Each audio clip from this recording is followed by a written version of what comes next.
அன்பே சிவமான கட்டளை பயணம் செய்யும் அனைத்து அன்பர்களுக்கும் இனிய இரவு வணக்கம். இன்றைய சிறப்பு விருந்தினராக வந்திருக்கும் அருள்நெறி சோமசுந்தர ஐயா அவர்களை குருவின் சார்பாக வரவேற்கிறேன். ஐயா, தலைப்பு சொல்லி ஸ்டார்ட் பண்ணிக்கிறேன். வணக்கம், வாழ்க வளமுடன். சிவ சிவ அன்பே சிவம் இந்த நிகழ்வின் மூலமாக உங்களை சந்திப்பதிலே பெருமகிழ்ச்சி அடைகிறேன். இளைஞர் நலன், இது இன்றைய தலைப்பு. அன்புள்ளங்களே, ஆம், இன்றைக்கு குடும்பங்கள் என்று சொல்லக்கூடியது புதிய ஒரு மனிதனை உருவாக்குகின்ற முயற்சி தானே. அப்படி ஒரு மனிதன் உருவாகிறான் என்று எடுத்துக்கொள்ளுகிற போது, அப்படி சிறந்த ஒரு அடுத்த தலைமுறையை உருவாக்க வேண்டிய பொறுப்பும் கடமையும் நமக்கு மிகவும் இருக்கிறது. அந்த வகையில முந்தையோர்கள் முறைப்படுத்தி கொடுத்ததுதான் இல்லற வாழ்க்கை என்று சொல்லக்கூடியது. ஏன் பாரம்பரியங்களை நல்ல ஒரு பாரம்பரியமான பரம்பரையாக நல்ல வித்துக்களை உருவாக்க வேண்டும் என்ற காரணத்தை வலியுறுத்தித்தான் ஒருவனுக்கு ஒருத்தி என்ற பண்பாட்டை ஒழுங்குபடுத்தினார்கள். அதனை இல்லற நெறி என்கிறோம். என்ன ஒரு காரணத்தினாலே நாம் இல்வாழ்க்கையை, அதாவது இல்லறத்தை முறைப்படுத்தப்பட்டதாக முந்தையோர்கள் வகுத்து கொடுத்தார்கள் என்று சொன்னார்,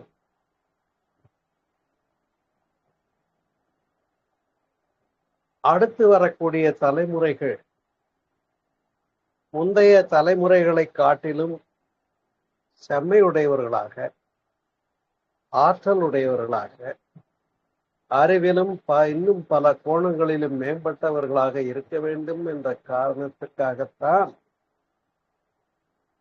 முறைப்படுத்தி நல்ல ஒரு பரம்பரையை உருவாக்க வேண்டும் என்று கருதினார். ஒரு நல்ல மனிதன் உருவாகிறான் என்று சொல்லப்படுகிற போது,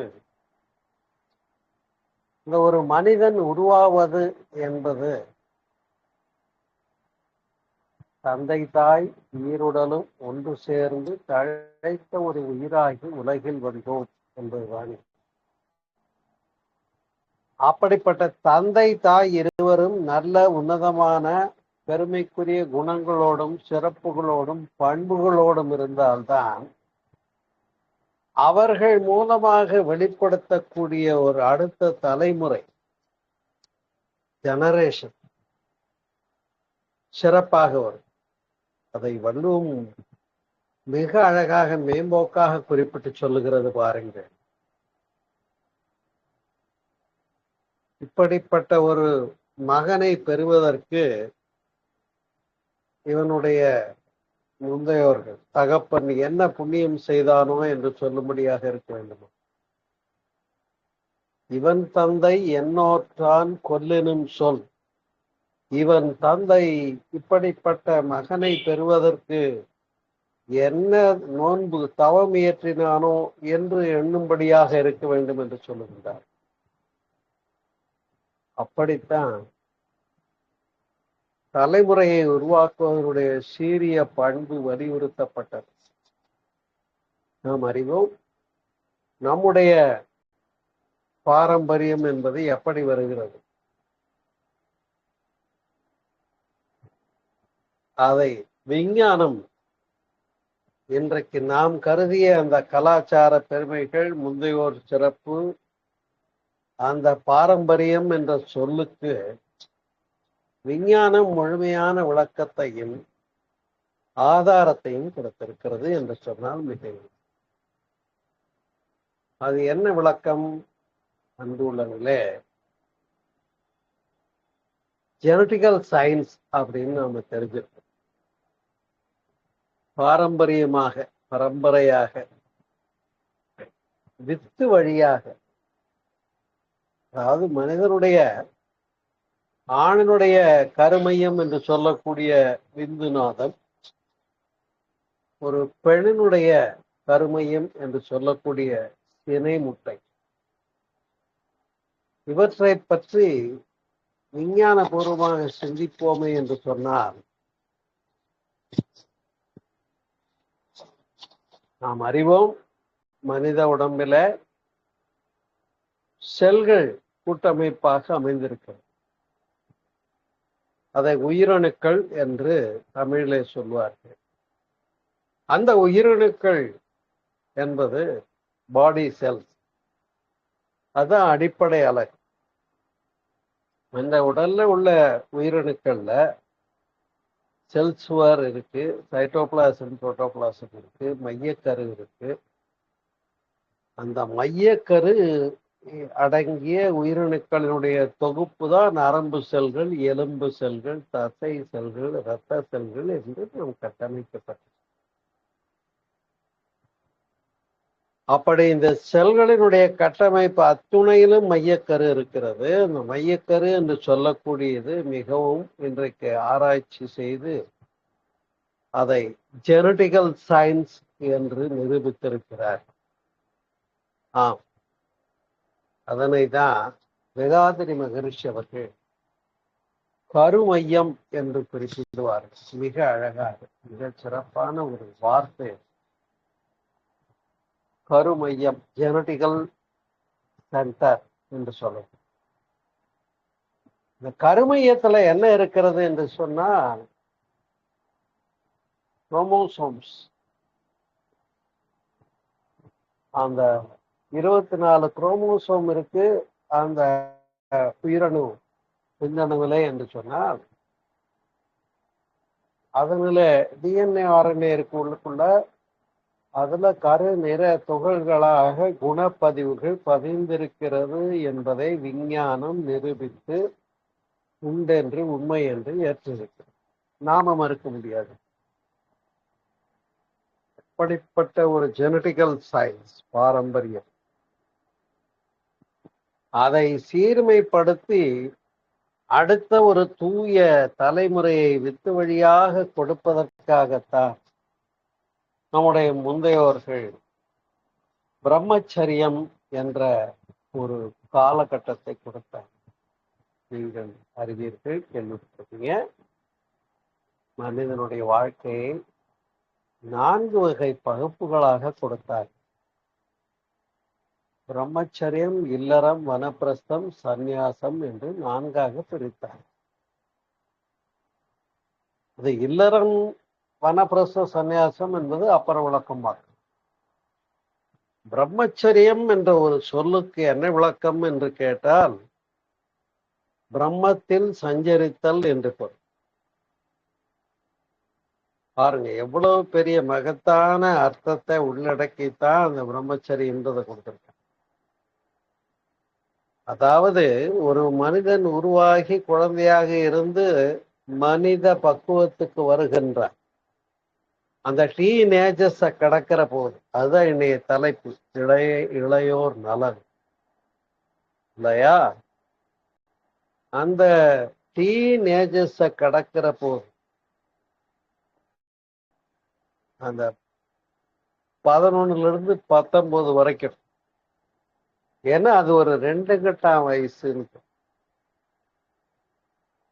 அப்படிப்பட்ட ஒரு அருமையான மலர்ச்சி காலத்துல அதை குழந்தை என்றும் சிறுவன் என்றும் ஒதுக்கிவிட முடியாது, அல்ல என்றும் கருதி விட முடியாது. நான்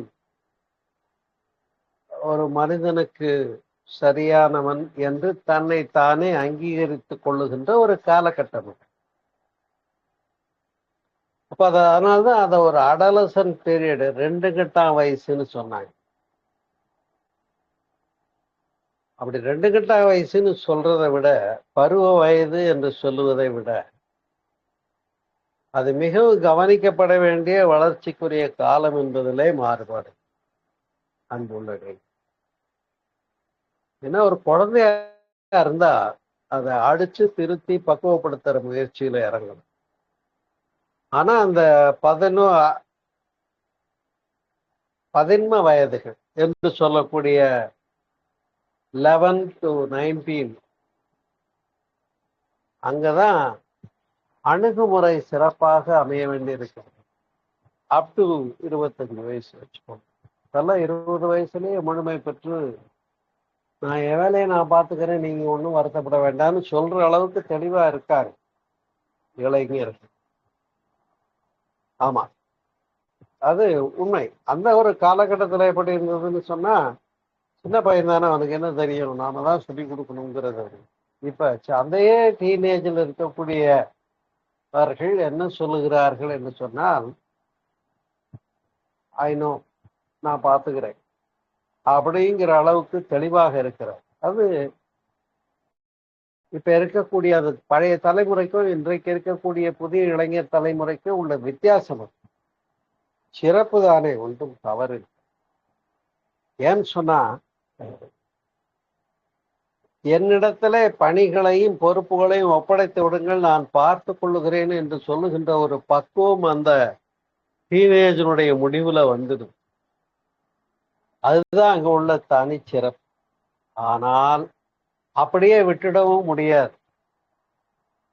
நெறிப்படுத்த கடமை யாருக்கு இருக்கு, பொறுப்பு யாருக்கு இருக்கு அப்படின்னு கேட்டீங்கன்னா, தாய் தந்தையருக்கு முதற் பங்கு, மறுக்கவே முடியாது. அடுத்து குரு, ஆசிரியர் வரிசையில. ஏன்னா வீட்டுல இருக்கிறத விட பல மடங்கு அதிக காலம் எங்க, பள்ளியில தானே. அதனால அந்த பள்ளி சூழல் என்று சொல்லக்கூடிய ஒரு 10 வயசுக்கு உட்பட்ட குழந்தைங்களை கூட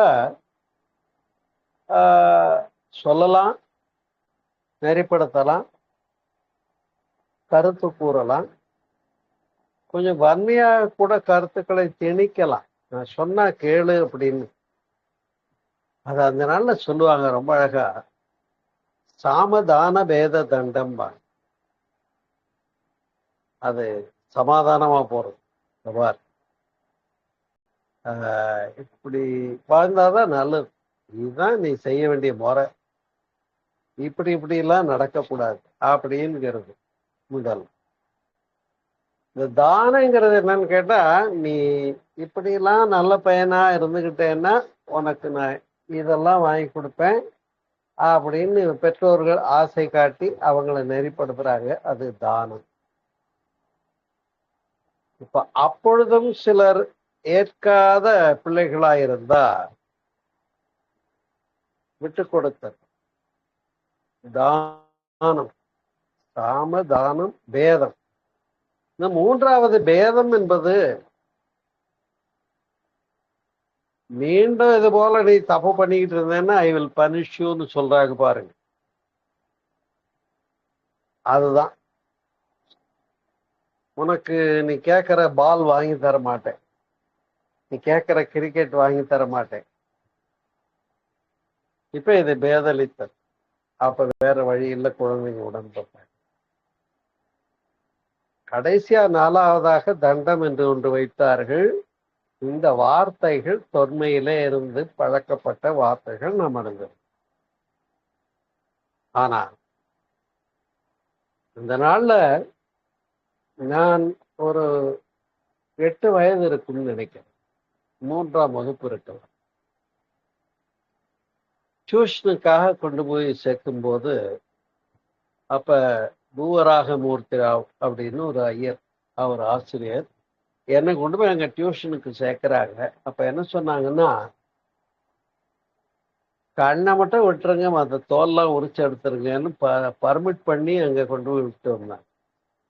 இப்ப என்ன ஆச்சுன்னா, ஆசிரியருக்கும் மாணவனுக்கும் இடையில பயம் கலந்த பக்தி ஏற்படுவதற்கு வாய்ப்பாக இருந்தது. ஆனா இன்றைய காலகட்டத்துல அதே ஆசிரியர் பொறுப்புல இருக்கிறவங்க கையில பெரும்பெடுத்து பனிஷ் பண்ண முற்படுகிற போது, இன்றைய சமுதாயம் அதை ஏற்று மலர்கிறதா என்று கேட்டா அது எப்படி பையனை அடிக்கலாங்கிற ஒரு காலகட்டம் வந்துருச்சு இல்லையா? இந்த ஒரு மாற்றங்களைத்தான் நாம தலைமுறை இடைவெளின்னு சொல்றோம். அன்னைக்கு கண்ணை மட்டும் வச்சுட்டு தோலெல்லாம் உரிச்சிருங்கன்னு சொல்லி பொறுப்பு கொடுத்தாங்க பெற்றவங்க, ஆசிரியர்கிட்ட. என் பையனை எப்படி நீ குச்சி எடுத்து அடிக்கலான்னு கேட்கிறாங்க இப்ப இருக்கக்கூடிய காலம். அப்ப இந்த பிரம்மச்சரியம் என்று சொல்லக்கூடிய இளமை நோன்பு காலம் என்பது மிக மிக அவசியமான ஒன்று. நம்ம இளமையில் கல் என்று சொன்னார். இளமையில கல்வி பசுமரத்தாணி போல பதியும் என்பது. அதுவும் சொல்ல வேண்டிய பக்குவமா சொல்லணும். ஒரு கதை சொல்லி ஒரு உதாரணம் சொல்லி சொன்னதுனாலதானே மகத்தான ஒரு மகாத்மா காந்தி உருவானாங்க. நாம் அறிவோம். காந்தியினுடைய சரித்திரத்துல ஹரிச்சந்திரனுடைய கதை போன்ற விஷயங்கள், கதைகளை எல்லாம் கேட்டுத்தான் தான் உண்மையின் பால் ஈர்க்கப்பட்டதாக அவரே வாழ்க்கையில சொல்லியிருக்கு. அப்போ ஒரு மகாத்மாவாக உருவாவதற்கு, ஒரு மனிதன் நல்ல ஒரு மகத்தான ஆத்மாவாக உருவாவதற்கு அங்கே அவனை சுற்றி நெறிப்படுத்துகின்ற தாயும் தந்தையும் குருவும் பொறுப்பாளர்களாக ஆகிறது. அந்த சிறுவன் அல்லது சிறுமி வளர்கின்ற ஒரு சூழ்நிலை பாரு. இப்ப பள்ளியில சேர்க்கிறோம். கூட என்ன பசங்க படிக்கிறாங்க, எப்படி படிக்கிறாங்க, யார ஃப்ரெண்டா வச்சிருக்காங்க, இதெல்லாம் நாம கவனிக்க வேண்டிய ஒண்ணு. இதுக்காக அந்த நாள்ல இப்பவும் கூட பெற்றோர் ஆசிரியர் சங்கம்னு ஒண்ணு உண்டு, வலியுறுத்தப்பட்டு இருக்கு, நடக்கிறது. நானும் என்னுடைய குழந்தைகள் பள்ளி பருவத்துல பெற்றோர் ஆசிரியர் சங்கத்துல பொறுப்புல இருந்தும் நடத்தி இருக்கு. ஏன் இதனை சிந்திக்கிறோம் என்று சொன்னால், ஏதோ பிள்ளைய கொண்டு போய் ஸ்கூல்ல சேர்த்தாச்சு, அப்பா விட்டுது வம்பு, தொந்தரவு போச்சு அப்படின்னு நினைக்கிறதாக இருந்து விடக்கூடாது. அப்ப என்ன சொல்லுவாங்க, நீங்க கவனிச்சிருப்பீங்க, ஒரு வாரம் ஸ்கூல் லீவ் விட்டாச்சுன்னு வைங்க, பெத்தவங்க சொல்லுவாங்க, இதுகளை என்னால மெயின்டைன் பண்ணவே முடியல, எப்படா ஸ்கூல் திறப்பான் மறுபடியும் அனுப்பிச்சிட்டு நிம்மதியா இருக்கலாம்னு பாக்குறேன்னு சொல்லுவாங்க. உண்டா இல்லையா? இந்த வசனம் நீங்க கேள்விப்பட்டு. அப்படி பெற்றவர்கள் குழந்தைகளை சுமையாக கருதி விடுவது சரியல்ல இல்லையா? அப்ப அதனாலதான் பள்ளிக்கும் நமக்கும் தொடர்பு இருக்கிறதுக்கு பெற்றோர் ஆசிரியர் சங்கங்களை முன்மொழிந்தார். அந்த வளருகின்ற பருவத்திலே இளம் உள்ளங்களுக்கு உன்னிப்பாக நாம கவனிச்சோம்னா சில பல நல்ல ஆற்றல்கள் அமைந்திருக்கு. ஒவ்வொரு குழந்தைங்களுக்கும் ஒவ்வொரு தனித்தன்மை இருக்கு, ஸ்பெஷாலிட்டின்னு சொல்றோம். அது எப்படி இருக்கும் அப்படின்னு கேட்டீங்கன்னா, ஒரு குழந்தை ஸ்போர்ட்ஸ்ல ஆர்வமா இருக்கும், ஒரு பையன் போயட்ரி கவிதையில ஆர்வமா இருக்கும், ஒரு பையன் மியூசிக்ல ஆர்வமா இருப்பான், இசையில, ஒரு பையன் நடிப்புலையோ அல்லது மிமிகிரி பண்றதுல கூட ஆர்வமா இருப்பான். இப்ப இலக்கியத்தில் நாட்டமா, கவிதைகளில் நாட்டமா, இசையிலே நாட்டமா, விளையாட்டுத் துறையிலே நாட்டமா என்று பெற்றவர்கள் அங்கே புரிந்து வழிகாட்ட வேண்டிய கடமையும் பொறுப்பும் இருக்கு.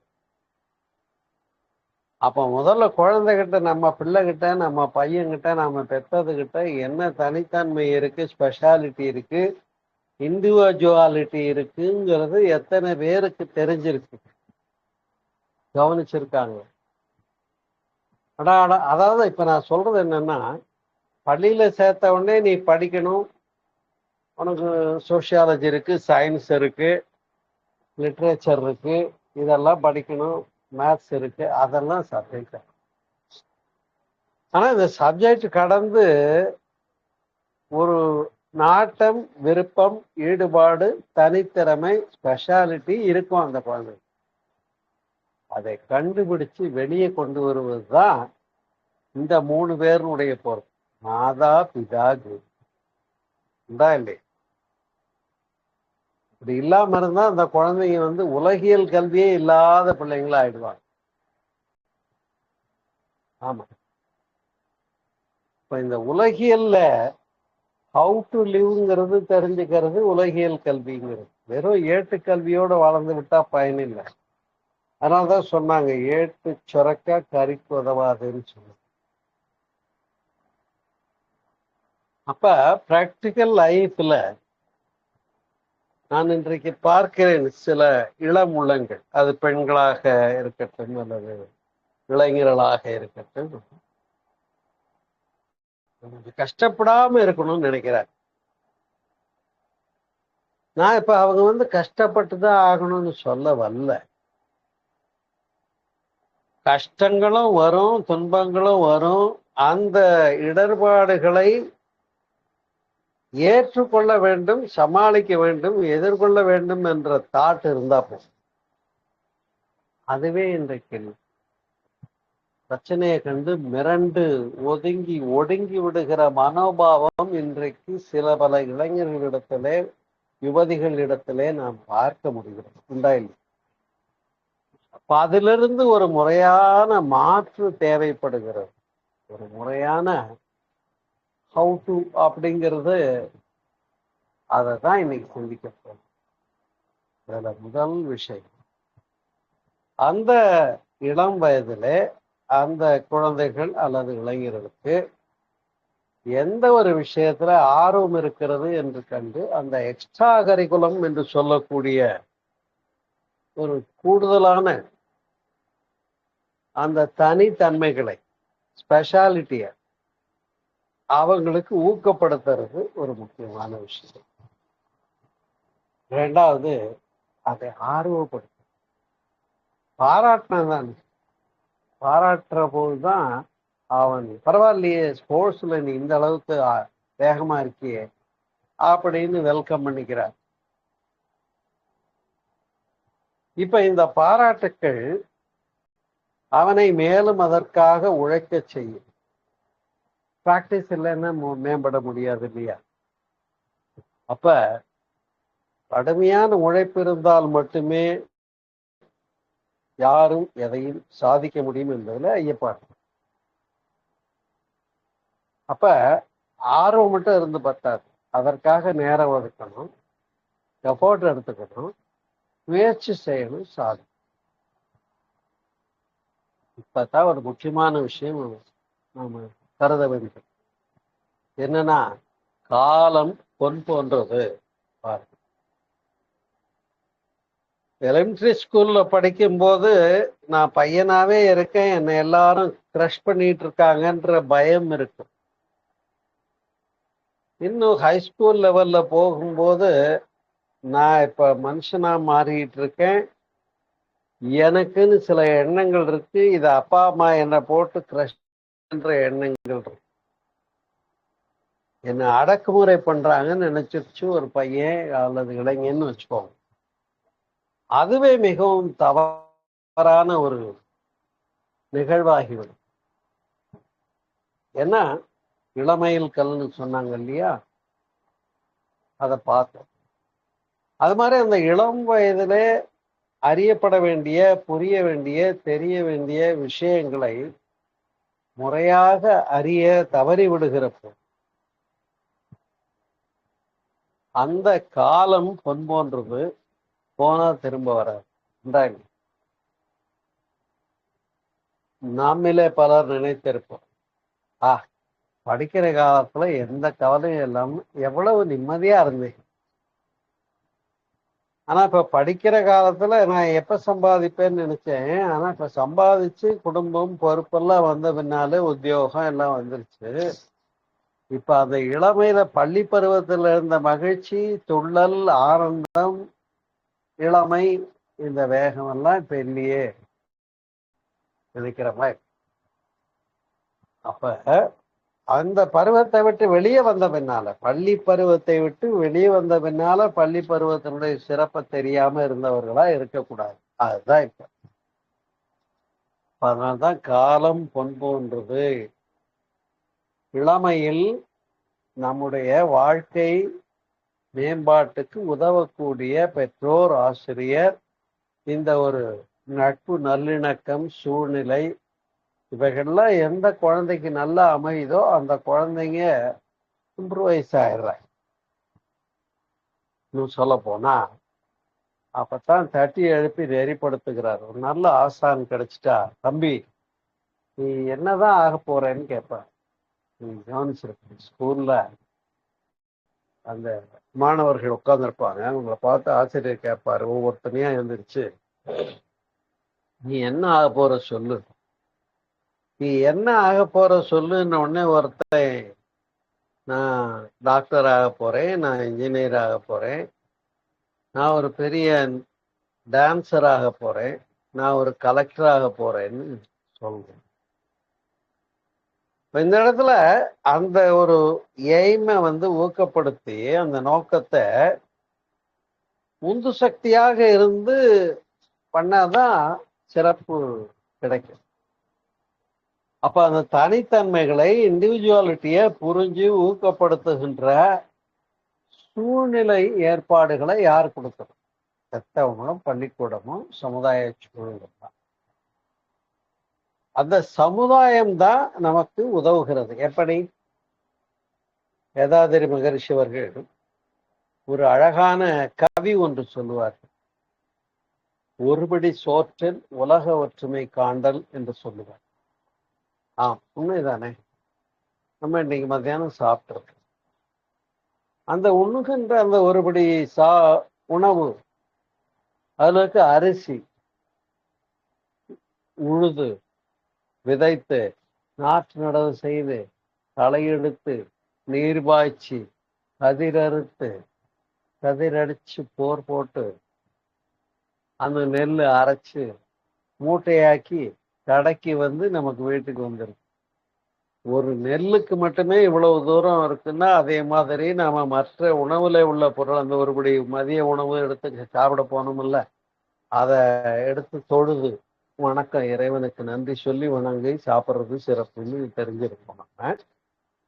அப்போ அதுல இருக்கக்கூடிய உப்பு, புளி, மிளகா, எண்ணெய் வித்துக்கள், காய்கறிகள் எல்லாமே எத்தனை பேர் உழைப்புல வந்ததுன்றத எண்ணி பார்க்கணுங்கிறது தான் சொல்லி கொடுக்கின்ற நெறிப்படுத்துதல் என்று சொல்லக்கூடிய. அது எங்க கொண்டு, இவனுக்கு அந்த சமுதாயம் இதையெல்லாம் எனக்கு கொடுக்கறதுனால ஐ ஆம் லைபிள் டு தி சொசைட்டிங்கிற ஒரு தெளிவுக்கும் வரணும். எனக்கு இந்த சமுதாயத்துக்கும் எனக்கும் தொடர்பு இருக்கு, சமுதாயம் தான் இந்த நன்மைகள்லாம் எனக்கு கொடுத்துருக்கு. ஒரே ஒரு உதாரணம் சொல்றேன். ஒரு சர்வாதிகார நாட்டுல நாம பிறந்திருந்தா எவ்வளவு கஷ்டம். ஒரு ஜனநாயக நாட்டுல இந்தியாவில பிறந்திருக்கிறதுனால எவ்வளவு சிறப்புகள். அப்ப அந்த நாடு என்ற ஒன்று, அப்ப அந்த சமுதாய சூழல் என்ற ஒன்று ஒரு மனிதனை மேம்படுத்த மிக முக்கியமான காரணியாக இருக்கிறது என்பதை நம்ம மறக்க முடியும். அப்ப டியூ டு தி சொசைட்டி, அதுதான் டியூட்டின்னு சொல்றது. இதை கர்மயோகம் என்று பகவத்கீதை சொல்லுது. அது விரிந்த ஒரு அடுத்த சப்ஜெக்ட் வச்சுக்கோ. அப்படி ஆகினால இப்ப இந்த இளைஞன் உருவாகிறார் சொன்னேன் இல்லையா? இளையோர் நலன் தானே என்னுடைய தலைப்பு. அப்படி உருவாகிற போது குடும்பம், கல்வி கடந்து கல்விய எந்த கோணத்துல ஸ்பெஷலைஸ் பண்ணிக்கணும்? இன்ஜினியரிங்கா, சயின்ஸா, இலக்கியமா, மொழியியலா, ஏதோ ஒரு வகையில பொருளாதாரமா, எல்லாம் பேஸ் பண்ணி அதை முடிவு பண்ணி நான் என்ன ஆக போறேன்னு ஒரு லட்சியம் வேண்டுமா வேண்டாமா? இப்பதான் ஆசிரியர் கேட்டார், அப்பா பசங்களா ஒவ்வொருத்தனா சொல்லு, நீ என்ன ஆக போற சொல்லுன்னு கேட்கிறாரு. ஒவ்வொருத்தர் ஒவ்வொன்றும் சொல்றோம். அப்ப அந்த என்ன ஆக போகிறேங்கிற ஒரு கேள்வியிலே நம்மை மேம்படுத்தி கொள்வதற்குரிய நோக்கம் பினிஷ் ஆகுது. நோக்கம் இல்லாத ஒரு பையன் எதிர்க்கிறது, நான் என்ன ஆக போறேனோ தெரியல, எனக்கே தெரியலன்னு சொன்னா எப்படி இருக்கு? அது இடித்துரைக்க வேண்டிய ஒன்றுதான். அதனாலேதான் எனக்கு என்னுடைய பள்ளி பருவத்துல எனக்கு ஞாபகம் இருக்கு. நான் மிலிட்ரியில சேர போறேன்னு சொல்லி விரும்பினேன், டைரியிலையும் எழுதி வச்சேன். அத வீட்டிலே ஒரு சாரார் எதிர்த்தாங்க. நாமெல்லாம் சைவாள்ரா, மிலிட்ரிக்கு போனா நான் வெஜிடேரியன் சாப்பிடணும், அது சரிப்பட்டு வராது அப்படின்னு மறுத்தாங்க. ஆனா அந்த தேச நலன் என்று விரும்பியதை அன்றைக்கு என்னுடைய பாட்டியார் ஊக்கப்படுத்தினாங்க. நான் இன்றைக்கும் என்னுடைய ஓய்வு நேரத்தை உங்களோடு இது போன்ற நல்ல உரை நிகழ்ச்சிகளிலே பயன்படுத்தி கொண்டிருக்கிறேன் என்பதிலிருந்து என்ன தெரிகிறது? அப்ப சமுதாய நோக்கு என்பது தேவைப்படுகிறது. இப்படி இந்த சமுதாயம் மாற்றம் அடைய வேண்டும், மேன்மை அடைய வேண்டும், சமுதாயத்துக்கு நமக்கு லைபிள் இருக்குன்னு புரிஞ்சுட்டு, அப்ப மாணவர்கள் நாளைக்கு சமுதாயத்தினுடைய மாற்றத்துல பொறுப்பேற்க வேண்டுமா இல்லையா? அதுக்கு முன்னால ஒரு மிக முக்கியமான ஸ்டெப் ஒண்ணு, அதுவும் சிந்திக்க வேண்டும். இந்த தலைப்பு எடுத்துட்டு நான் அதை சொல்லாம இருக்க முடியும். என்னன்னு கேட்டா, முதல்ல ஒவ்வொரு இளைஞனும் அந்த 25 வயசு வந்து ஒரு சமுதாய பணி பொறுப்பெடுத்து அந்த சமுதாயத்தினுடைய பணியை கையில எடுத்து அவங்க அதுல மேம்படுத்தி கொள்ளக்கூடிய வகையில அந்த தொழிலையும் திறமையை காட்டி சாதிக்கணும். அதன் மூலமாக வருவாய் ஈட்டலும் தேவைப்படுகிறது. ஈன்று புறந்தருதல் தாய்க்கு கடனே சொன்னாங்களா இல்லையா? சான்றோன் ஆக்குதல் தந்தைக்கு கடனே சொன்னாங்களா இல்லையா? இப்ப அம்மா என்ன செய்யணும்? பெத்து கொடுக்கறதுல, நல்ல பிள்ளையா வளர்த்தி கொடுக்கறதுல அவங்க பொறுப்பு இருக்கு. அவனை நல்ல ஒரு சான்றோனாக வளர்ப்பதுல தந்தைக்கு பொறுப்பு இருக்கு. இறை உணர்வு கொடுக்கறதுல, நல்ல அறிவை கொடுக்கறதுல குருவுக்கு பொறுப்பு இருக்கு, ஆசிரியருக்கு. அப்ப இந்த இந்த வளர்கின்ற இளைஞனுக்கு என்ன பொறுப்பு இருக்கு அப்படின்னு கேட்டா, நான் இதுகாரும் இந்த 20 வயது 25 வயது ஒரு மாணவனாக, குழந்தையாக இருந்த நான் மாணவனாகி மனிதனாக மாறுகிற போது எனக்கு தேவையான இத்தனை நன்மைகளையும் இந்த சமுதாயம் எனக்கு அளித்திருக்கிறது. எனவே இந்த சமுதாயம் நல்லா இருக்கணுங்கிற ஒரு உணர்வு, அது சமுதாய பிரஜை என்று சொல்லுவார். இந்த சொசைட்டி ஏன்னா, நீங்க நல்லா இருக்கணும் நாடு முன்னேற, இந்த நாட்டில் உள்ள ஏழைகளின் வாழ்வு முன்னேற அப்படின்னு. அப்ப நாம நல்லா இருக்கணுங்கிற அந்த அடிப்படை இல்லையா? ஒரு மனிதன் வாழ்வதற்கு பேசிக்கல் ரெக்குயர்மெண்ட்ஸ், அடிப்படை தேவைகள் நாம் அறிந்திருக்கோம். உணவு, உடை மற்றும் இருப்பிடம். உடை உறையுள், வீடு, உடை உறையுள், உடல் கழிவு உந்துவேகம். இது எல்லா உயிர்களுக்கும் பொதுவான உணவு, உடை உறையுள், உடல் கழிவு உந்துவேகம். இந்த உடல் கழிவு உந்துவேகம்ன்றதுலதான் அடங்குது செக்சுவல் அர்ஜம். அப்ப அதுதான் அங்க குடும்பம் என்ற ஒரு கட்டமைப்பை கொடுத்திருக்கிறது. விலங்குகளுக்கு அந்த பராமரிப்பு அதிகம் இருக்காது. அங்க மாமை, மச்சான், அண்ணன், தம்பின்னு இந்த பெரிய வித்தியாசம் பார்க்க தெரியாது. ஆனா மனிதனுக்கு இந்த கலாச்சாரம் தெரியும். அப்ப இந்த சமுதாய கட்டமைப்பு என்று சொல்லக்கூடியதிலே, சமுதாய மாற்றத்திலே மாணவர்களுக்கும் இளைஞர்களுக்கும் பங்கு இருக்கிறது என்பதை புரிய வைக்க வேண்டியது யாருடைய பொறுப்பு? இப்ப நான் சொன்ன 4 பேர் தான். மாதா, பிதா, குரு மற்றும் சமுதாயத்துல அவங்கள சுற்றி இருக்கிறவங்க நெறிப்படுத்தி மேல கொண்டு வரும். உதாரணமாக ஒரு அப்துல் கலாம் பத்தி ஒரு மாணவன் தெரிந்து கொள்கிறார். அவரால் ஈர்க்கப்படுகிறார். எனக்கு அவர்தான் ஆதர்ச வாழ்க்கைக்கு என்னுடைய வழிகாட்டி என்று சொல்ல முடியும் இல்லையா? ஒரு விவேகானந்தரை ஆதர்சமாக எடுத்துக்கொண்டவர்கள். அப்படி இங்கதான் அந்த முன்னேற்றத்தை முடிவு பண்ண பின்னால அதை அடையிறதுல உள்ள விடாமுயற்சி என்று சொல்லக்கூடும். அது பாரமார்த்த குரு கதைன்னு சொல்லுவாங்க. அதுல சீடர்களை போய் ஆத்துல பள்ளம் தோண்டி தண்ணி ரெடி பண்ணி வை, நான் வந்து குளிக்கணும்னு சொல்லி.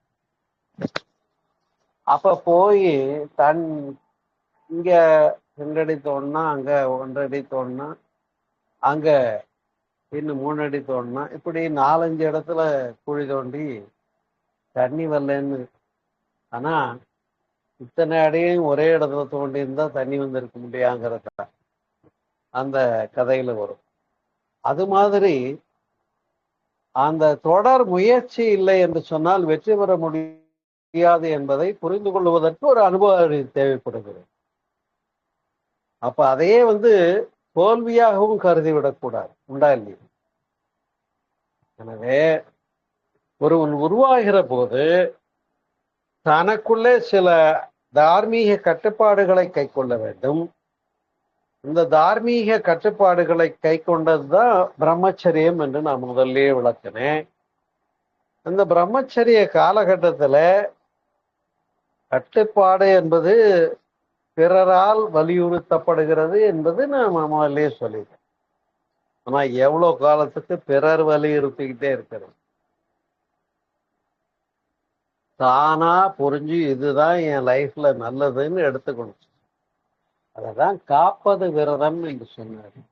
உண்டா இல்லையா? அப்ப அந்த காப்பு விரதம் என்று சொல்லக்கூடியது எப்படி வரும்? சுய கட்டுப்பாடு.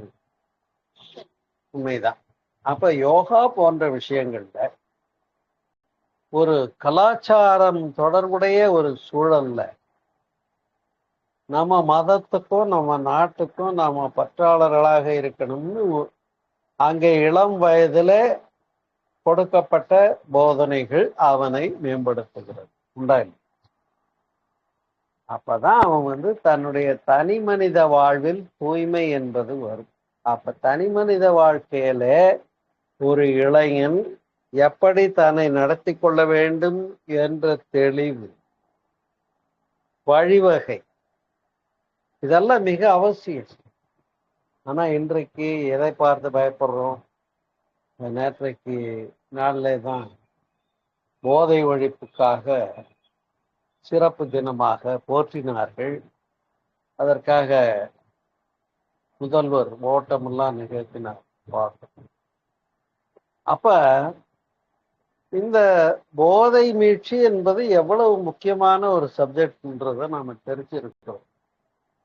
ஒரு காலகட்டத்துல மது, மாது, சூது இது 3 இல்லாதது நல்ல அரசாங்கம் என்று பேசப்பட்டது.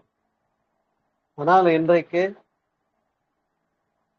அது தனியாவே ரெட் லைட் ஏரியா வைக்க வேண்டியதா இருக்கு. ஒரு அதை தெரிஞ்சிருக்கு. மும்பை போல அதே போல கடைகளை கவர்மெண்டே திறந்து வச்சுட்டு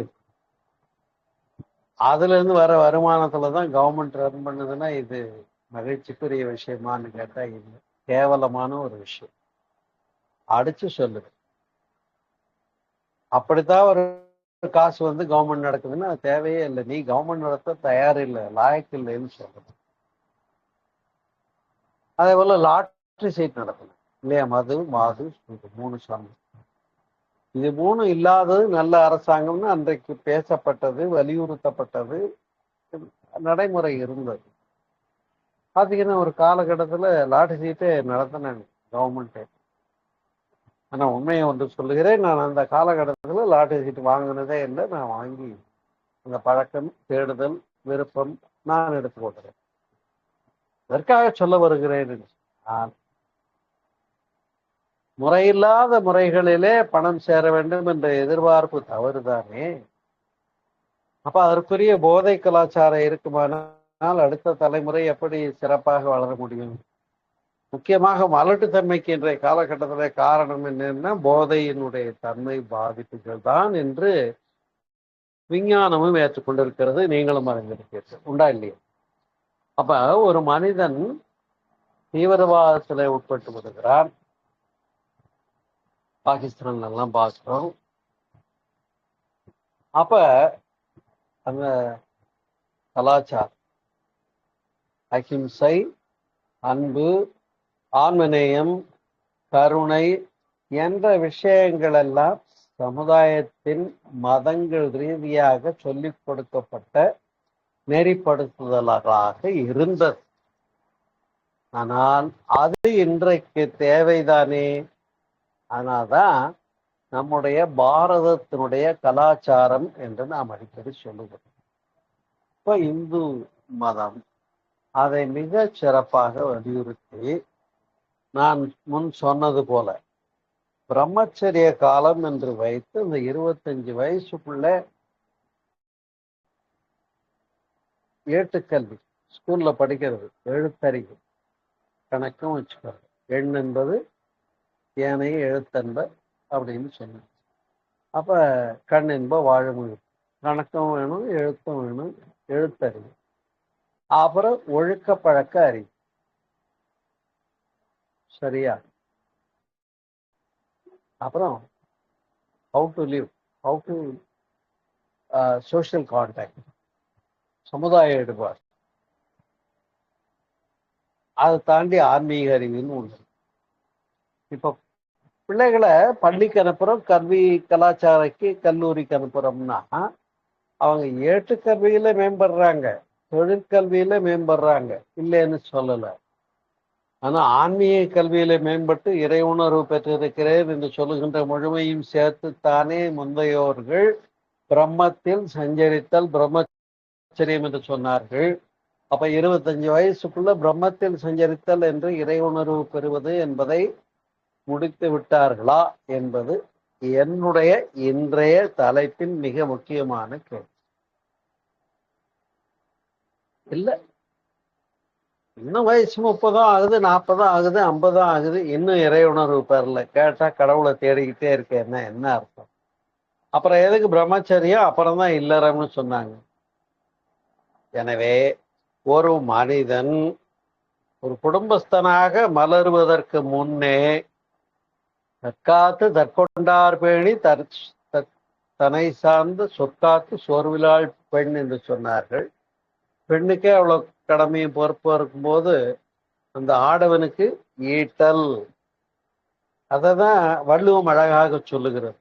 அறம் அறவழியில பொருள் ஈட்டல், பொருள், மூன்றாவது இன்பம். அப்ப இல்லறம் என்று எடுத்துக்கொள்ளுகிற போது அதற்கு தேவையான அடிப்படை தேவைகளை பூர்த்தி செய்யாம அவனை போய் கல்யாணம் பண்ணி கொண்டான்னா எப்படி? அப்ப இல்லறத்துக்குள்ள போறதுக்கு முன்னால ஒவ்வொருத்தரும் தன்னைத்தானே சுய தேவை பூர்த்தியை முறைப்படுத்தி கொண்டு நிறைவு செய்து கொள்ள வேண்டிய பொறுப்புல இருக்குன்றத மேலை நாட்டுல கூட என்ன பண்ணிடுறாங்க, பிள்ளைகள் வளரும் போதே ஒரு பேப்பர் போட்டு ஏர்ன் பண்றதுக்கோ இன்னொரு தொழில் செய்து ஏர்ன் பண்ணிக்கிட்டே படிக்கிறதுக்கோ பழகிருக்காங்க. ஆனா இங்க என்னன்னா காலேஜில் சேர்த்துற வரைக்கும் ஸ்கூல் ஃபீஸு, காலேஜ் ஃபீஸு, எல்லா செலவுகளையும் பெற்றவங்களே தான் ஏற்றுக்கிறது முறையாக இருக்கிறது இங்க நம்முடைய கலாச்சாரம் பண்பாடாக. அதனாலேதான் அன்பு உள்ளங்களே, அப்துல் கலாம் ஐயா அவர்கள் சொன்னார்கள், இளைஞர்களை பார்த்து கனவு காணுங்கள் என்று சொல்லுங்கள், விஷுவலைசிங் என்று சொல்லுங்கள். நீ என்ன ஆகணும்னு நினைக்கிறேங்கிறது மிக முக்கியமான ஒரு விஷயம். அப்ப அந்த கனவு காணுங்கள் என்பது அவர் சொன்னார்னா, இன்றைக்கு நான் என்ன ஆக போகிறேன் என்று கனா காணக்கூடிய, விஷுவலைஸ் பண்ணக்கூடிய, கற்பனை செய்து அதை நோக்கி பயணப்படக்கூடிய, அதற்கான படிக்கட்டுகளை அமைத்துக் கொள்ளக்கூடிய முயற்சியில இளைஞர்கள் திறமையோடு இருக்கிறார்களா என்பது என்னுடைய கேள்வி. அதான் அந்த நாள்லயே டாக்டர் எம் எஸ் உதயமூர்த்தி என்கிறார், எண்ணங்கள்னு புத்தகம் எழுதினாங்க. நான் அப்ப கல்லூரி பருவத்தில் இருந்தேன். அது விகடன்ல தொடராக வருகிற போதும் படித்தேன். அதுக்கப்புறம் அந்த புத்தகம் முதல்ல வரும்போதும் பதிப்பகத்துல போய் புத்தக கடையில போய் அதை வாங்கி படிச்சு அது என்னுடைய வாழ்க்கையில ஒரு பெரிய மாற்றத்தை ஏற்படுது. மகர்ஷியுடைய எண்ணம் ஆராய்தல் சப்ஜெக்ட் இந்த பக்கம், அந்த பக்கம் டாக்டர் எம்.எஸ். உதயமூர்த்தி அவர்கள் எழுதிய எண்ணங்கள் என்ற நூல், மிகச்சிறந்த நூல், என்னை உருவாக்கிய நூல் நண்பர்கள். அதுபோலத்தான் நாம வாழ்ந்தவர்கள் வழிப்படுத்தியவர்கள் எல்லாம் புரிஞ்சு கையில எடுத்துக்க வேண்டியிருக்கு, மேம்படுத்தி கொள்ளவும் வேண்டியிருக்கிறது. அதனால அந்த 20 வயசுக்குள்ள சுயதேவை பூர்த்தி, ஒரு தொழில் தன்னுடைய தேவையை தானே பார்த்துக்கிற அளவுக்கு வந்துட்டான்னா அப்புறம் அவனுக்கு நாளைக்கு உன்னை கல்யாணம் பண்ணி வச்சு மன வாழ்க்கை இல்லறம் என்று அனுப்புறதுல சிரமம் இருக்காது. ஆனா அதுலயே நிறைய பேர் பின்னடைவுல இருந்தா அவங்க வாழ்க்கை சிறக்க முடிவதில்லை. இது சிந்திக்க வேண்டிய ஒரு விஷயம். இந்த தோல்விக்கு எது காரணம் என்று சிந்தித்தோமே என்று சொன்னால் புலனடக்கமின்மை, மனோசக்தியின்மை. இப்போ புலனடக்கத்துக்கு என்ன வேணும்னா தியானம் வேணும், மனோசக்தி வேண்டும் என்றால் அதற்கும் தியானம் வேண்டும். அதைதான் ஓஷோ போன்ற பெரியவங்க எல்லாம் விழிப்புணர்வுன்னு சொல்றாங்க, அவேர்னஸ். நம்முடைய எண்ணம், சொல், செயல் மூன்றினாலும் விழிப்புணர்வோடு இருக்க வேண்டும் என்போம். அதனால சொல்லுவாங்க திரிகரண சுத்தி என்றார். மனம், வாக்கு, காயம், இந்த மூன்றினாலும் தூய்மையோடு இருத்தல். இன்றைக்கு இதை இளைஞர்களுக்கு புரிய வச்சாலே சிறப்பா இருக்கும். அப்ப அவங்க வெற்றி பெற்ற மனிதர்களாக மலர்வார்கள் இளைஞர். அப்ப இளைஞர்கள் நலம் பெற வேண்டும், ஆற்றல் உள்ளவர்களாக நாளைக்கு சாதனைக்குரியவர்களாக உயர வேண்டும், சிறக்க வேண்டும் என்று சொன்னால் அவர்களுக்கு அந்த நாட்டுப்பற்று வேண்டும், என்னுடைய சமுதாயம் நல்லா இருக்குங்கிற விழிப்புணர்வு வேண்டும், லட்சியம் வேண்டும். அந்த லட்சியத்தை நோக்கி பயணப்படுவதற்கு கற்றுக் கொடுக்க வேண்டும். ஏதோ ஒரு தப்பு பண்ணிட்டான்னா தப்பு, ஐயோ நான் பண்ணிட்டேன்னு ஃபீல் பண்ணி நான் தான் தப்பு பண்ணிட்டேன், சாரி ஃபார் தட்னு புரிஞ்சு திருப்தி கேட்கக்கூடிய பக்குவம் இருக்கணுமே தவிர நான் அப்படிதான் இருப்பேன், யார் என்ன கேட்கறதுன்னு நினைச்சா என்ன சொல்றேன். இன்னும் சொல்ல போனா அந்த காலம் பருவத்தே பயிர் செய்யணும். இளமையில் முடிக்க வேண்டிய நான் சொன்ன 4 வகை கல்விகள், ஏட்டுக்கல்வி, தொழிற்கல்வி, ஒழுக்கப்பழக்க கல்வி, ஆன்மீக கல்வி, 4 கல்வியும் இளைஞர் நலனுக்கு இன்றைக்கு அவர்களுக்கு கிடைத்திருக்கிறதா என்பதை சரிபார்த்து அவர்கள் வாழ்க்கையில இந்த 25 வயசுக்குள்ள இந்த 4 கல்விகளும் அமைந்து, ஆன்மீக கல்வி எனக்கு அப்ப கிடைச்சது. பள்ளியில படிக்கும்போது, கல்லூரியில படிக்கும்போது வேதாதிரி மகர்ஷியுடைய தொடர்பு கிடைச்சது. யோகா எடுத்துக்கிட்டே குண்டலினி யோகம், எண்ணம் மாறுதல், எண்ணத்தின் ஆற்றல், எண்ணம் பற்றிய புத்தகங்கள், மனோசக்தி, இதெல்லாம் படித்ததுனால்தான் இன்னைக்கு நான் உங்களோடு இது போன்று உரையாடி கொண்டிருக்கிறது என்று முடிகிறது என்று சொன்னால் மிக ஆகாது. எனவே இப்படிப்பட்ட சீரிய வாழ்க்கை முறைகளை எல்லாம் நாம் புரிந்து கொள்ள வேண்டும், பண்படுத்தி கொள்ள வேண்டும், பயன் கொள்ள வேண்டும். மிக முக்கியமான ஒரு அழகிய காலம். கொஞ்சம் கவனிப்பார் இல்லாம போனா அந்த ஒரு தனி மனிதன் ஒரு குழந்தைய பெற்று ஒன்று சொல்லி முடிச்சுக்கிறேன். குழந்தைய பெற்று பொறுப்பு இல்லாம இந்த குழந்தை வேண்டான்னு புகத்தொட்டியில போட்டு போறாரு, படிச்சிருக்கணும். இப்போ அந்த குழந்தை நாளைக்கு வளர்ந்தா அவனுக்கு என்ன சமுதாயத்தில் லைபிலிட்டி இருக்கும்? அப்ப யாரும் தெரியாது, அம்மா யாரும் தெரியாது, என்ன பெற்று குப்பத்தொட்டியில போட்டு போயிட்டாங்க. அவனுக்கு சமுதாயம் நல்லா இருக்கணுங்கிற அக்கறை என்ன இருக்கு? சமுதாயத்துக்கு அவனுக்கு எந்த பொறுப்பு கிடையாது. அதனாலேதான் நல்ல வித்துக்கள் உருவாக வேண்டும். ஒரு மனிதன் உருவாகிற போதே அவனுடைய பாரம்பரியம் திரும்பி பார்க்கப்படுகிறது. நம்ம பசங்களுக்கு கல்யாணம் பண்ணும் போது கூட என்ன கேட்கிறோம்? நல்ல குடும்பமா பார்த்து கட்டி கொடுக்கணும், நல்ல ஃபேமிலி. அப்புறம்தான் பொருளாதார வளம் மற்றதெல்லாம், சொத்து என்ன இருக்குங்கிறதெல்லாம் அடுத்த கேள்வி.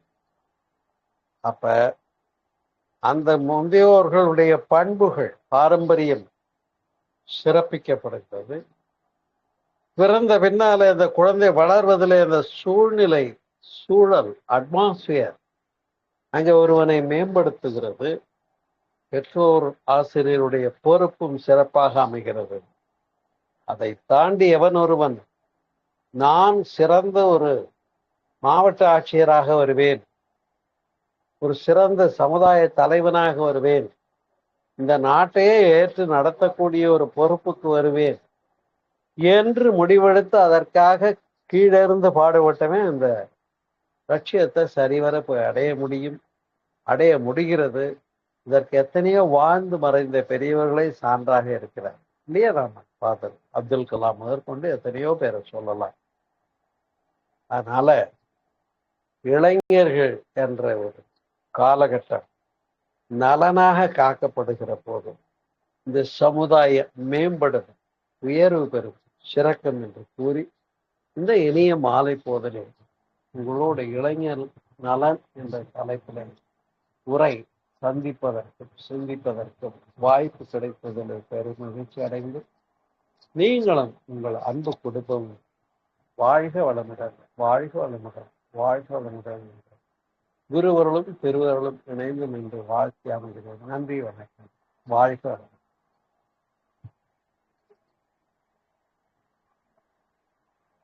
நன்றிங்க ஐயா, ரொம்ப நல்லா இருந்தது. சந்தோஷம். நடுவுல ஃப்ளோல போயிட்டு பண்ண வேணாம். துளசியம்மா, நன்றிகள் ஐயா. ஐயா எப்படி இருக்கீங்க? நல்லா இருக்கீங்க? ஆமாம்மா, கொஞ்சம் ஒரு சின்ன மருத்துவ சிகிச்சைக்காக வெளியூர் போயிட்டேன். அப்படிங்களா? என்னாச்சுங்க? ஹெர்னியா தொந்தரவுனால 3வது முறையா வயிற்றுல ஆபரேஷன். அம்மா நல்லா இருக்காங்களா? நல்லா இருக்காங்க, எல்லாம் நல்லா இருக்கு. இப்போ நான் ரெக்கவர் ஆகி நம்ம அன்பே சிவத்துலதான் முதல் உரை இன்னைக்கு. ரொம்ப ஒரு பெரிய இடைவேளைக்கு அப்புறம் இந்த உரைய தம்பி ஏற்பாடு பண்ணி கோயம்புத்தூர் ஜம்முல. அப்படிங்களா? சரி சரி சரி. இப்போ பரவாயில்லைங்களா உடம்பு? இப்ப நல்லா இருக்கு, ரெக்கவர் ஆயிட்டு வர. இருந்தாலும் இன்னும் ஒரு 15 நாள்ல கடைசி செக்கப்புக்கு போகும். சரி சரி. ரொம்ப வெயிட் எல்லாம் தூக்காதீங்க. ஆமா, கொஞ்சம் முழுமையா ரெஸ்ட்ல இருக்கு. அம்மா என்ன பத்திரமா பாத்துக்கிறாங்க. சாப்பிட்ற விஷயத்த கூட கொஞ்சம் கடினமான உணவுகள்லாம் சாப்பிடக்கூடாது. அத சொல்லு, இன்ஸ்ட்ரக்ஷன் சொல்லு. ஆமாங்க ஆமாங்க ஐயா. நீங்க நல்லா இருக்கணுங்க ஐயா. உடல் நலம், நீங்களும் உங்க அன்பு குடும்பமும் அம்மாவும் உடல் நலம், மேலாயுள், நிறை செல்வம், உயர் புகழ், மேல் ஞானம் பெற்று ஓங்கி வாழணும், நல்லபடியா இருக்கணும். நம்ம வேதாத்திரி மகரிஷி இதுல எஸ்கே மயிலானந்தனுக்கு டெல்லியில தெரியுங்களா ஐயா? சிறப்பு சிறப்பு, ரொம்ப சிறப்பு, ரொம்ப சிறப்பு. நான் அதனை மகரிஷி கிடைத்த விருதாக எண்ணி மகிழ்கிறேன். ஆமா ஐயா, நீங்க மகரிஷி கொடுத்த நான் என்ன தெரியுங்க நினைச்சேன், மகரிஷி மூலியமா நாங்க எல்லாரும் ஒவ்வொருத்தரும் அந்த பத்மபூஷண விபூ இது பட்டத்தை நாங்க எல்லாருமே வாங்கின மாதிரி நாங்க நினைச்சுட்டு இருக்கிறோம் ஐயா. ஒவ்வொருத்தரும் வாங்கின மாதிரி. இருந்தாலும் அதனுடைய மூலம் நமக்கு மகரிஷி தானே. அதனால அந்த அவார்டு என்னை பொறுத்த வரையில மகரிஷிக்கு வழங்கப்பட்ட அவார்டா நான் நினைக்கிறேன். அந்த டிவியில பார்க்கும்போது எங்களுக்கு உடம்பெல்லாம் அப்படியே சிரித்து போச்சுங்க. உண்மையில அந்த அளவுக்கு இன்வால்வ் ஆகிட்டோங்க. உண்மையில நல்லா ஒரு அவருடைய கனவுகள், அவருடைய நினைவுகள் எல்லாம் எதுவும் ஃபெயிலர் ஆகல. எல்லாமே மேல் மேல் மேல் ஓங்கி வளர்ந்துட்டு தான் இருக்குது. அவருக்கு நல்லபடியா நடந்துட்டு இருக்குது. இன்னும் வள்ளலார் நினைச்ச ஒரு இதுவும் இவர் நினைச்ச ஒரு காரியங்களும் நல்லபடியா இந்தியா உலகம் ஃபுல்லா ஒரே ஆட்சி. ஜனங்க மாறுவாங்க, கொஞ்சம் நாளாகும் மாறுவாங்க எல்லாம். ஏன்னா ஒரு அடிப்பட்டு ஒரு யுகம் நாங்க ஒரு காலகட்டத்துல மகரிஷிக்கு நோபல் பரிசு வாங்குவதற்கான முன்னேற்பாடுகளையும் கையில எடுத்தோம். அது கொஞ்சம் அமையாம போச்சு. அதுக்கு பதிலா இப்ப இந்திய பாரத திருநாட்டினுடைய மிகப்பெரிய விருது நம்ம அமைப்புக்கு கிடைச்சிருக்குன்னு சொல்லும் போது அது மகரிஷியினுடைய தனிச்சிறப்பு, மகிழ்ச்சி, வாழ்த்துக்கள். அவர் நோபல் பரிசு வாங்கினாரோ இல்லையோ, ஏன்னா அந்த இறைநிலை பத்தி, பிரபஞ்சத்தை பத்தி அவர் வெளிச்சமா வருமா. இந்த காந்த தத்துவம் பிரம்மஞானம் 2 தலைப்பே போதும். அமெரிக்கால போய் சொன்னாரு பாருங்க, எல்லாருமே அவர் சொன்னதை ஒத்துக்குனாங்க பாருங்க. நீ எந்த யூனிவர்சிட்டியில படிச்சேன்னு கேட்கும்போது என்ன ஏன் படிச்ச யூனிவர்ஸ் தான் எனக்கு யூனிவர்சிட்டி, வேற எந்த யூனிவர்சிட்டி நான் படிக்கல, நான் அப்படியே எல்லாருமே அதுவே ஆமா. போதும் நோபல் பரிசு ஐ மாதிரி how studied in the city of யூனிவர்ஸ்னு சொன்னார். யூனிவர்சிட்டி அப்படிதான் சொன்னார். ஆமா ஆமா. ஆ, சரிங்க, நல்லா நல்லா இருந்தது உரை இன்னைக்கு. நல்லது. அருமையா இருந்ததுங்க. ஆனா இந்த காலத்து பசங்களுக்கு இதெல்லாம் எதுவும் தெரிய மாட்டேங்குது. என்ன பண்றது, தனிமை இருக்கணும் அப்படின்னாக்கா தனிமை இதுவா இருக்கணும், உடை உணவு இதெல்லாம் நம்ம ஏதோ நினைச்சுக்கிறாங்க. அது பெரியவங்களும் அதுல இன்வால்வ் ஆகுறதுல அவங்களுக்கும் தனிமை நான் என்னான்னு தெரியல, சுதந்திரம் நான் என்னான்னு தெரியல. சுதந்திரம் தனிமைனா ஏதோ அவங்களுக்கு தவறான வழியில போயிட்டு அதான் சுதந்திரம் அப்படின்றாங்க.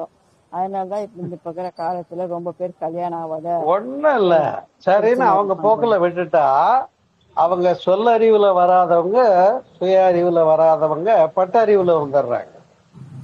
வரவங்க அனுபவ அறிவுன்னு ஒண்ணு எல்லாருமே கொடுக்குது இல்ல. எல்லாருமே வர்றது இல்லைங்களா? வேற வழியில 3 அறிவு தானே பெரியவங்க சொன்னாங்க. ஆமாங்க ஆமாங்க. ஒண்ணு சுய அறிவு வேணும், இல்லையா அடுத்தவங்க சொல்லியாவது தெரிஞ்சுக்கிற சுய அறிவு வேணும். இது ரெண்டும் இல்லைன்னா கடைசியில பட்டுதான் திருந்தணும். நான் சுய அறிவு, சொல்லறிவு, பட்டறிவு, அவ்வளவுதான். உடம்ப சந்தோஷம். பாத்துக்கோங்க, உடம்ப நல்லது. பாத்துக்கோங்க. சரி, மகிழ்ச்சி. வாழ்க வளமுடன். வாழ்க. நல்லது. நீண்ட நாள் கழிச்சு உங்களுக்கு சந்திச்சு. சொல்லுங்க பிரதர்.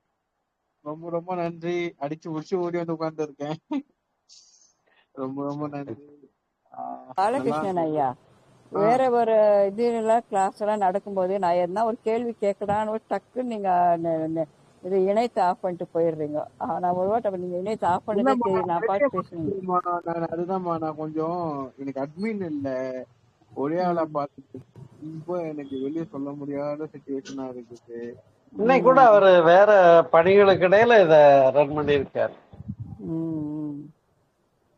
எனக்கு கொஞ்சம் பேஜாராயிடுச்சு, ஏன் இப்படி உடனே ஆஃப் பண்ணிடுறாரு அப்படின்னு சொல்லிட்டு 2-3 கேள்வி இந்த பயங்கர பிஸியில நானு வெளியே சொல்ல முடியாத சிச்சுவேஷன். நானு குரூப்ல இருக்கிற வண்டி ஓட்டிட்டு என் கதை யாருன்னா ஒருத்தர் அட்மின் நியமிட் பண்ணுங்க, அவ்வளவுதான். அடுத்த பொறுப்பை கொடுத்துட்டா சரியா போச்சு. ஒரு 4 பேருக்கு பொறுப்பு கொடுத்துருங்க. ஆன் பண்ணி ஆஃப் பண்ணிட்டு பண்றது அட்மின் யாருன்னா ஒருத்தருக்கு. அந்த அட்மின் ஆன் பண்ணி ஆஃப் பண்றது மட்டும் அது நீங்க ஆன் பண்ணிட்டா கூட அது ஆஃப் பண்றதுக்காவது யாருன்னா ஒருத்தர் இது பண்ணி விடுங்கன்றது. வாங்க, நீங்களே வாங்க துளசி அம்மா பேசாம. அவ்வளவுதான் முடிச்சுக்கிறேன். எனக்கு ஆன் பண்ண தெரியாது, எனக்கு தெரியல. அதனால நீங்களே பேக் வாங்க. அதுதான் இல்ல ரெக்கார்டிங் மட்டும் ஐயா ரெக்கார்டிங் ஆஃப் பண்ணிக்கிறேன். நன்றி.